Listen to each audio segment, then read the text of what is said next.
Jangan lupa like, komen, dan share YouTube TVRI Bengkulu dan nyalakan loncengnya ya.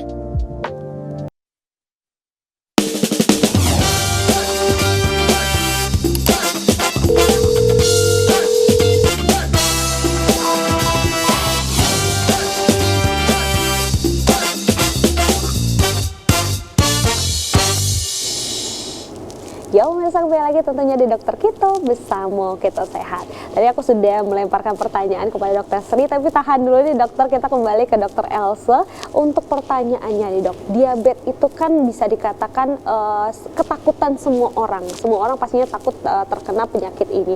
Apakah untuk diabetes ini kita bisa sembuh nih dokter? Atau memang hanya untuk memberikan angka yang aman untuk setiap pengecekan, atau memang bisa sembuh total nih dokter? Benar ya, tadi juga sempat ngobrol sama Dokter Sri. Jadi banyak sekali pertanyaan oleh penderita DM, khususnya di puskesmas. Apakah mereka bisa berhenti minum obat, ataukah mereka memang harus minum obat seumur hidup? Ya. Jadi tadi ngobrol sama Dokter Sri, ternyata pasien-pasien kita di Kota Bengkulu ya sudah ada nih yang dia dinyatakan sembuh dari DM, hanya saja mungkin masih butuh evaluasi yang rutin seperti itu ya, pemeriksaan yang rutin, apakah memang tidak ada komplikasi sama sekali dari DM-nya tersebut. Hanya saja kalau kami di puskesmas, kalau untuk pemberhentian obat memang kami sarankan untuk menanyakan ke spesialisnya langsung. Apakah memang sudah boleh untuk pemberhentian dari terapi DM itu sendiri, ataukah masih harus dilanjutkan hanya saja dengan dosis yang diturunkan seperti itu. Karena di puskesmas belum ada yang pemeriksaan yang signifikan, masih pemeriksaan yang gula darah sewaktu sama gula darah puasa, belum ada yang HbA1c dan semuanya itu. Jadi memang kami untuk pemberhentian obat belum bisa menyatakan secara mandiri di puskesmas, memang kami perlukan pendapat second opinion dari spesialis. Baik dokter, tapi bakal ada kesempatan itu ya dok ya, tentunya Kita ya. baiknya ya. Benar sekali. Jadi jangan pernah takut, tentunya kalau kita sudah didiagnosa, kita ikut aja nih dari arahan dari dokter, terutama dokter spesialis penyakit dalam ya dok ya, tentunya akan memberikan solusi untuk kita. Nah tadi juga pertanyaanku adalah, orang takut banget nih dok untuk minum obat, karena katanya nanti kalau terlalu banyak minum obat nanti bisa cuci darah. Itu seperti apa dia? Ya, baik. Lagi-lagi ini adalah pertanyaan yang memang sangat bagus dilontarkan, dan kita punya kesempatan untuk menjelaskan ke masyarakat melalui TVRI ya. Jadi teman-teman, yang merusak ke ginjal, yang menyebabkan cuci darah itu bukan obatnya, tetapi adalah gula darahmu yang tinggi itu. Jadi yang merusak ginjal itu sekali lagi adalah diabetesnya, bukan obatnya. Kenapa? Obat itu telah melalui uji klinis yang sangat panjang.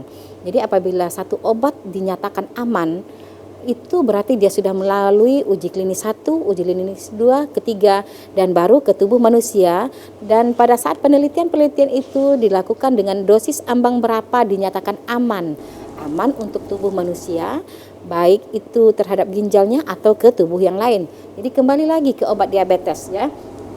Jadi obat-obat diabetes itu telah diuji coba sehingga dinyatakan aman pada dosis berapa. Jadi apabila penderita itu makan obat sesuai dengan dosis yang disampaikan oleh doktermu, maka tentu itu tidak akan merusak ke ginjal, karena obat yang diluncurkan itu adalah obat yang aman. Kenapa? Semua obat-obatan itu fungsinya adalah selain dari menurunkan gula darah, dia mempunyai keistimewaan melindungi ginjal dari kerusakan dan komplikasi tertentu. Dan memang sebenarnya permasalahan yang terbesar adalah edukasi yang tidak tersampaikan ke masyarakat, bahwa apabila diabetesnya berkepanjangan, apabila gula darahnya tinggi, itulah yang merusak ke ginjalmu, itulah yang menyebabkan kamu cuci darah, bukan karena obat-obatannya. Bayangkan, obat-obat diabetes itu hanya mempunyai dosis-dosis yang bisa dikatakan kecil. Ada yang 2 mg, ada yang 5 mg, ada yang 10 mg, dan itu tidak seberapa dibandingkan dengan makan besar yang tadi. Benar sekali. Ya, jajanan karbohidrat tadi, makanan-makanan yang ultra processing food tadi, jadi nggak seberapa. Jadi tidak seberapa merusak ke ginjal dibandingkan dengan karbo-karbo yang berlebihan yang dimakan tadi. Jadi sebenarnya adalah edukasi kita yang belum tersampaikan. Jadi artinya adalah informasi yang diterima oleh masyarakat adalah informasinya yang lebih senang mereka telan adalah yang salah. Dan edukasi yang benar itu sulit dicerna. Makanya memang keberadaan kita seperti sekarang ya di TVRI ataupun di acara manapun sebenarnya itu adalah dalam rangka menjelaskan secara detail, menjelaskan dengan bahasa yang sederhana kepada masyarakat bahwa pelan-pelan kita akan menyampaikan diabetes itu tidak semenakutkan itu. Gitu. Yang menakutkan itu adalah diabetesmu, gula darahmu, bukan obatnya. Jadi kembali lagi seperti yang Dokter Elsa sampaikan tadi bahwa bisa ya saya lepas obat dok, tentu bisa apabila gaya hidupmu tadi sudah benar ya, obesitas tidak ada, karbo sudah bisa ditekan dengan baik, olahraga 3 kali seminggu 30 menit setiap kali perlakuan, dan tidak ada lagi alkohol dan gaya hidup yang salah tadi. Tentu apabila HbA1c 2 kali berturut-turut baik, maka obat oral bisa kita hentikan dengan catatan dalam pengobatan, dalam evaluasi berikutnya akan tetap ada konsultasi ke dokter di Vaskes 1 atau di Vaskes lanjutan. Benar, jadi jangan salahin obatnya ya dokter ya, tapi salahin apa makanan yang masuk ke dalam tubuh tentunya. Apalagi terutama untuk pasien yang sudah didiagnosa, tentunya jangan sampai karena obat dia merasa dia bisa makan segalanya ya dok ya, tetap harus dijaga juga nih. Terakhir mungkin dari masing-masing dokter, mungkin dari dokter Elsa terlebih dahulu, mungkin himbauan kepada masyarakat untuk menjaga pola hidup sehat terlebih dahulu nih dok. Jadi untuk pemirsa TVRI di rumah jangan ragu untuk bertanya apapun ke yang benar, ke pihak tenaga kesehatan tentunya. Dan himbauan untuk diabetes mellitus itu sendiri sudah ada screeningnya, sudah ada pengobatannya. Kalaupun memang di puskesmas tidak ada pengobatan yang signifikan, kami pasti akan merujuk ke vaskes lanjutan.